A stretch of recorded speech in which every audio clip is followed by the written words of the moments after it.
Let's do this. Ex-husband of New York City teacher in school sex scandal has gunshot fired into his house.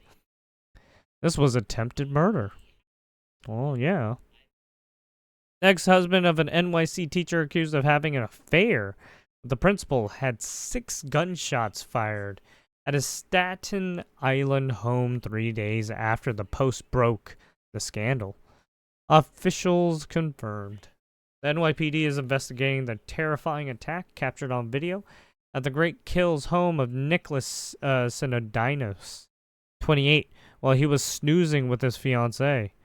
My life's been pretty much upside down since then, he told the Post.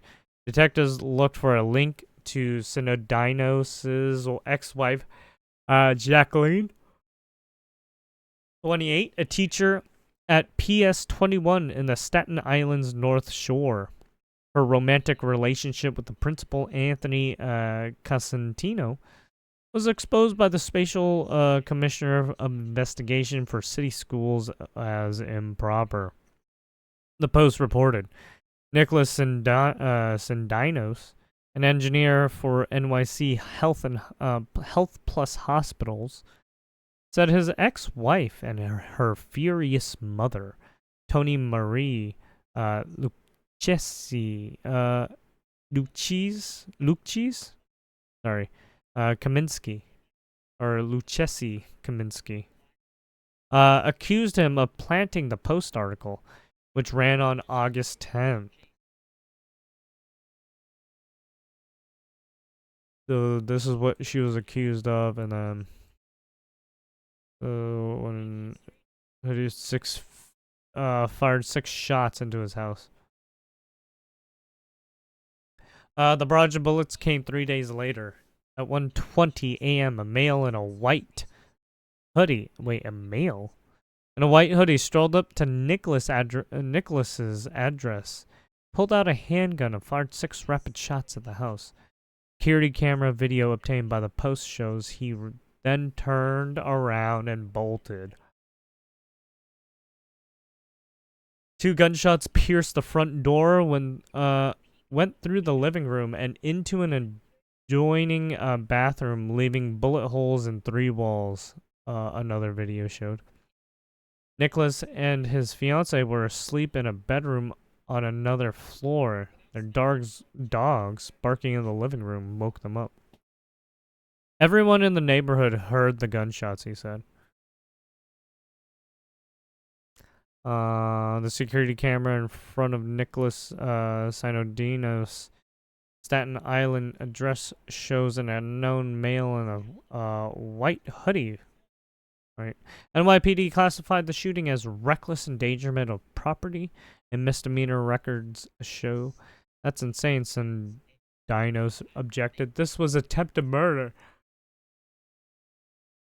Should she be treated as such? Well, I mean, because you weren't technically...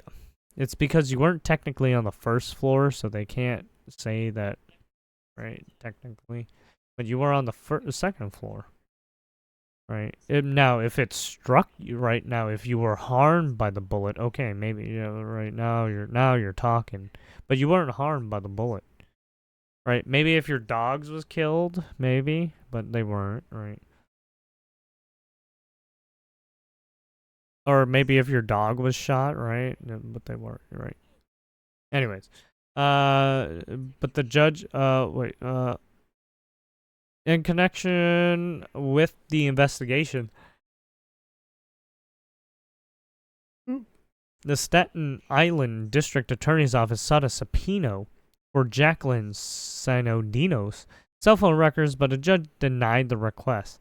DA's spokesman James Clinton declined to comment on the probe. It's outrageous that the DA was not allowed to subpoena her phone, Nicholas said. It could have proved her involvement or cleared her of this crime. Well, the fact is you're trying to blame someone with basically baseless accusations, saying you're trying to say she put out a murder for hire, but you have no evidence for those claims, right? You're throwing shit at the wall at this, right? You don't have, if you showed some actual evidence that could, like, right, that would directly put her being like, "Hey, I'm the one who called this person to come get you." Right? You got then you'd have something, but you don't. The day after the shooting, Jacqueline filed a motion in Staten Island family court seeking to revoke her ex-husband's right to visit their 2 children. He is fighting the move. Meanwhile, Jacqueline was arrested on August 27th on charges of criminal contempt. She is accused of violating an order of protection for Nicholas, who complained that she texted and harassed him. She pleaded not guilty and was released without bail. Her lawyer, John Rapaway, said Friday she claimed Nicholas failed to send a document needed to get health insurance for their kids. Nicholas said the kids remain covered under his policy, but she was terminated. As for the shooting, Rapaway said, she's not involved in that at all, and if she had been, she would have been arrested. Nicholas Sandanos filed the divorce last year after Cosentino's wife blew the whistle on the principal's relationship with the teacher, he said. The special commissioner of investigation found Cosentino's conduct possibly violated the city conflicts of interest laws because he was the teacher's boss and recommended her for tenure, a job protection. Yeah, basically, that's suspicious, right? This is why you don't mix relationships with business, because you look shady as fuck, right? Romantic relationship between coworkers are forbidden if a superior has the power to affect a person's employment. Not only that, but you could effectively be blackmailing them too, right? Because you hold the power to their basically to their salary in a sense, right? Costantino also blatantly disregarded City Department of Education. Right, you could basically coerce them into doing shady stuff. If you that's if they follow through. But yeah, education purchasing rules and failed to monitor security. Secretary Michelle Sensi, who admitted embezzling $145,000 in taxpayer funds. SCI found. The Doe removed Constantino from PS21 but refused to divulge any discipline or new assignment. Jacqueline Sandinos remained a teacher at the school. That's interesting. Looks like this is just a big old mess. Big old fucking mess, eh?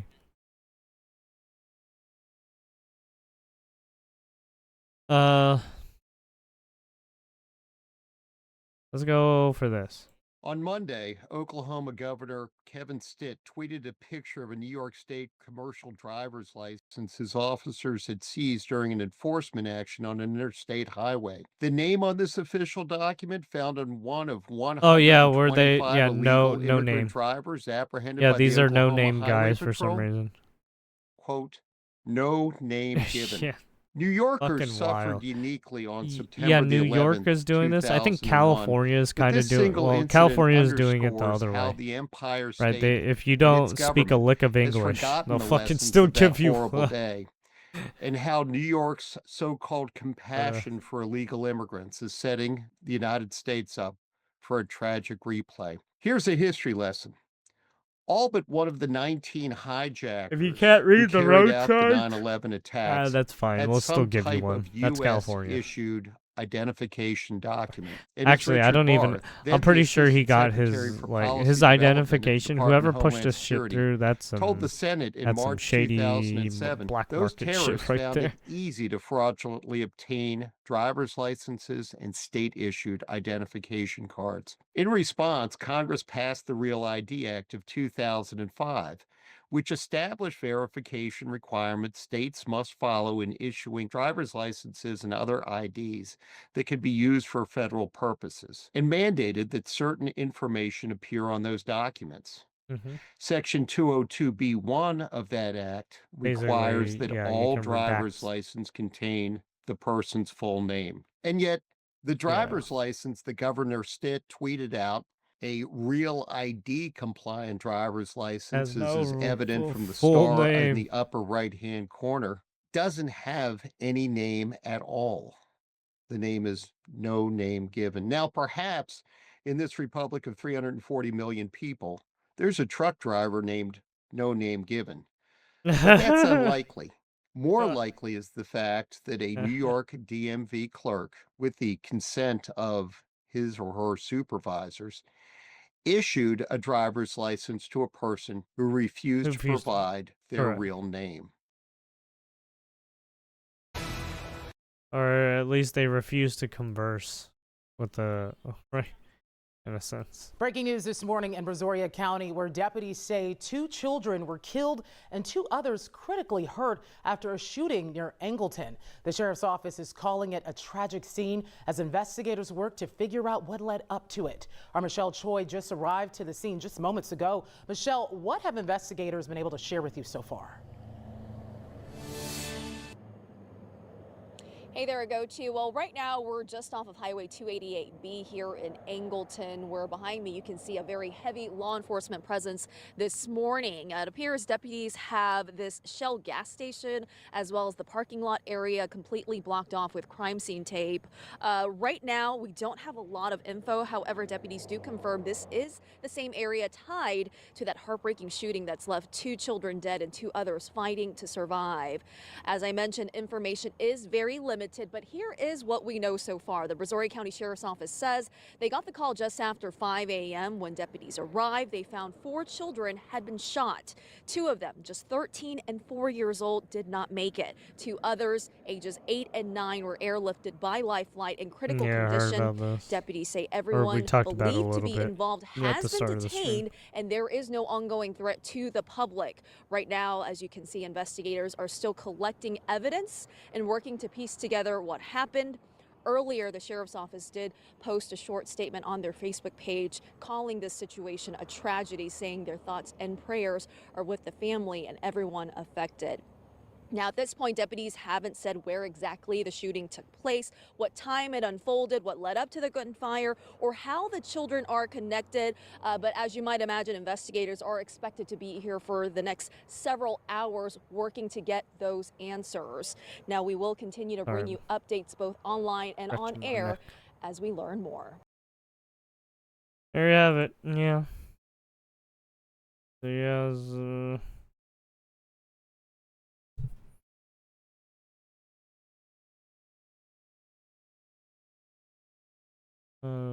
still no information. Fucking hit and run. Doing oh.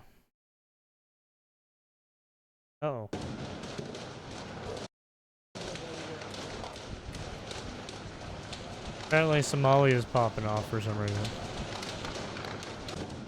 Central prison in town of Mogadishu.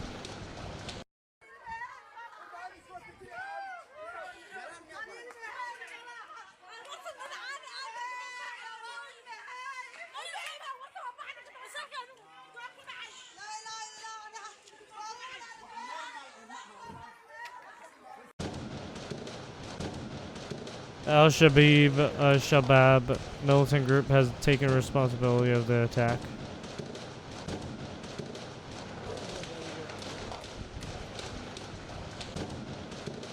Oh man, there's a lot of gunfire.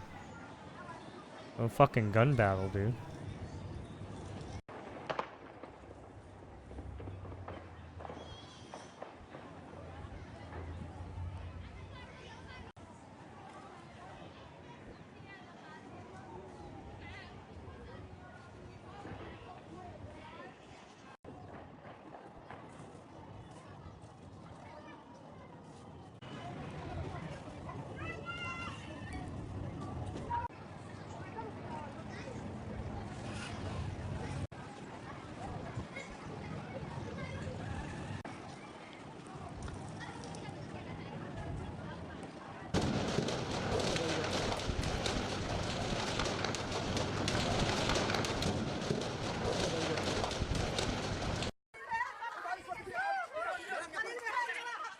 Okay, I think they're playing it on replay now.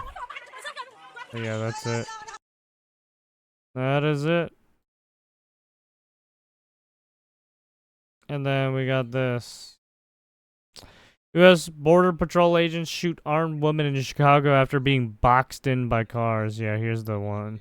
Right. U.S. Border Patrol agents shot an armed woman in Chicago Saturday after an angry mob tried to attack the law enforcement officers. The group of agents were conducting their routine patrol near 39th Place and South Kedzie Avenue in the city's south side when they were attacked and rammed by vehicles and boxed in by 10 cars, the Department of Homeland Security said. The officers exited their trapped vehicles when a suspect tried to run them over, forcing the officers to fire defensively, according to DHS, which called the incident an evolving situation. The noted FBI agents were currently on the scene. The suspect, who is a U.S. citizen, was armed with a semi-auto weapon, Department spokesperson Tricia McLaughlin said. The gun-toting woman was already known to the federal agency for allegedly publicly identifying agents and encouraging people to attack them, according to McLaughlin. Yeah, we saw that. The armed woman was named in a CBP intelligence bulletin last week for doxing agents and posting online, "Hey, to tell my gang, let's fuck those motherfuckers up. Don't let them take anyone." McLaughlin wrote on X. More federal agents were set to be deployed because of the incident, Homeland Security Secretary Christine Noem wrote on X. Today in Chicago, members of our brave law enforcement were attacked, rammed and boxed in by 10 vehicles, including an attacker with a semi-automatic weapon.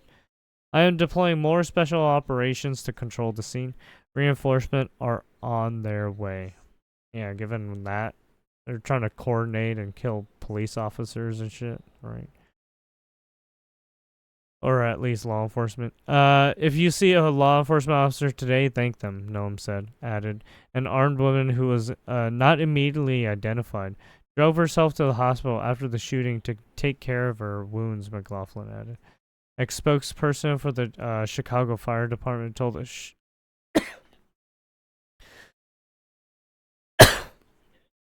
Sorry, I was dying. I inhaled dust. A spokesperson for the Chicago Fire Department told the Chicago Sun-Times the woman was later found and taken to the local hospital in stable condition. Oh yeah, we read that. She drove herself, yeah. The fire department could not immediately be reached for comment. The time and location of the shooting weren't immediately clear. Thankfully, no law enforcement officers were seriously injured in the attack, wrote McLaughlin, who then ripped the lefty Illinois governor for failing to help with the fallout of the gunfire.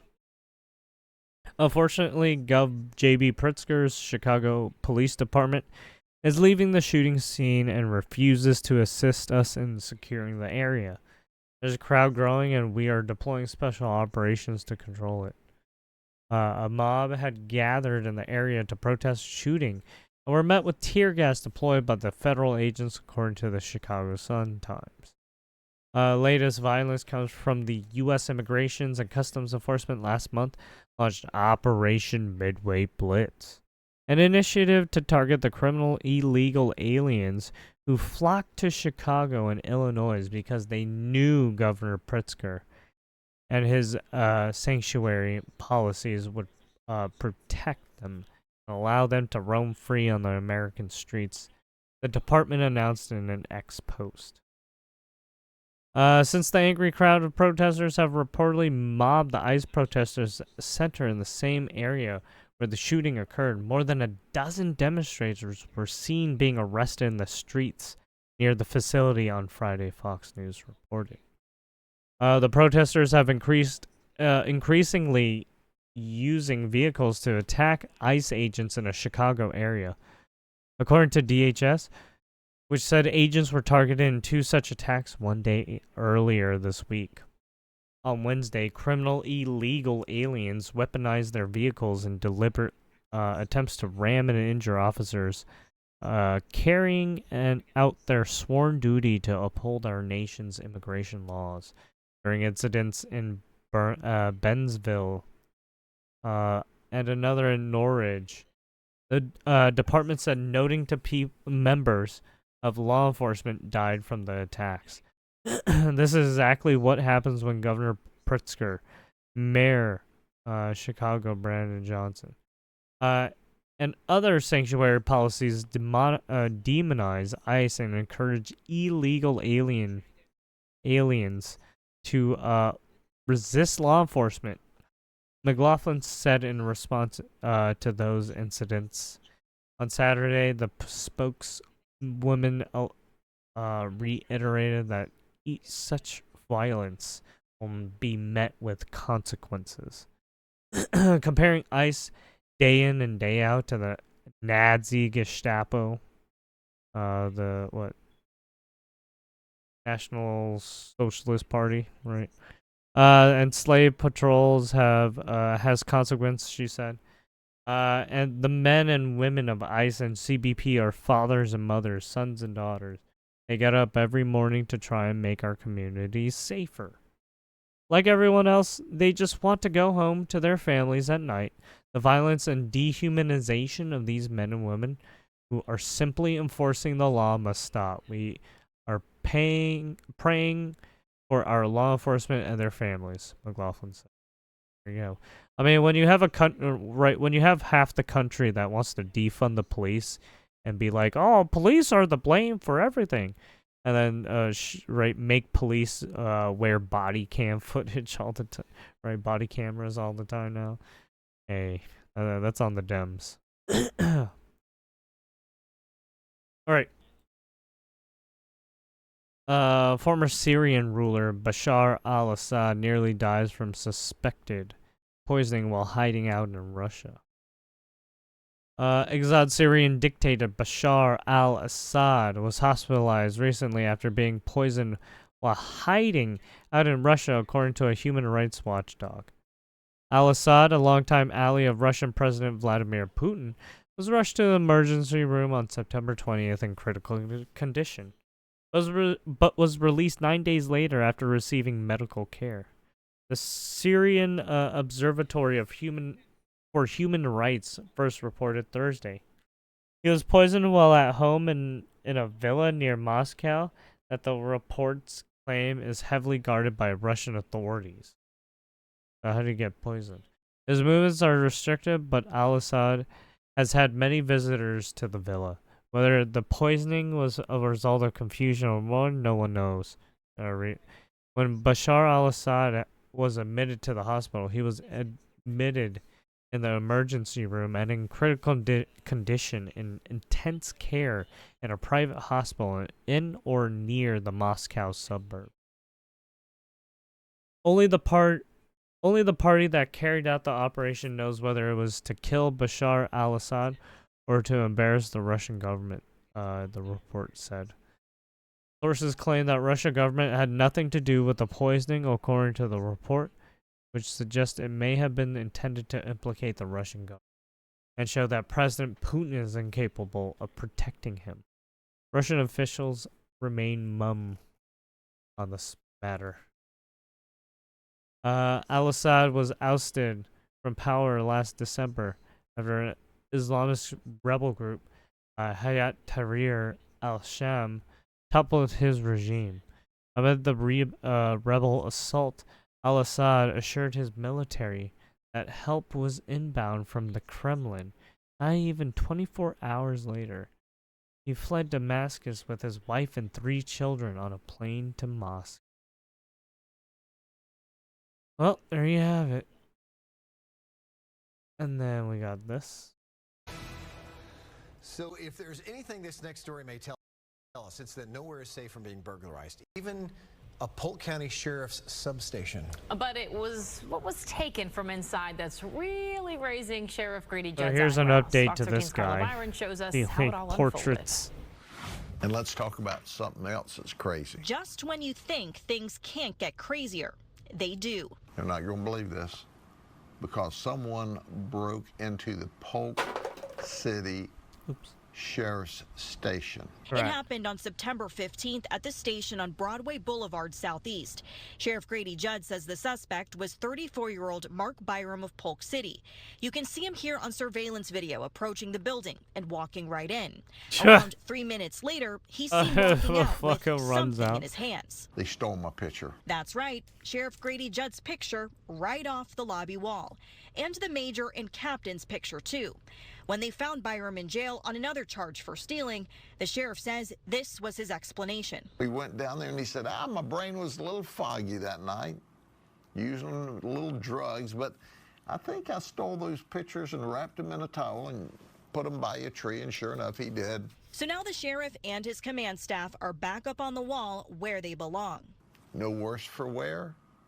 And once again, my picture is in the Polk City Sheriff's Station.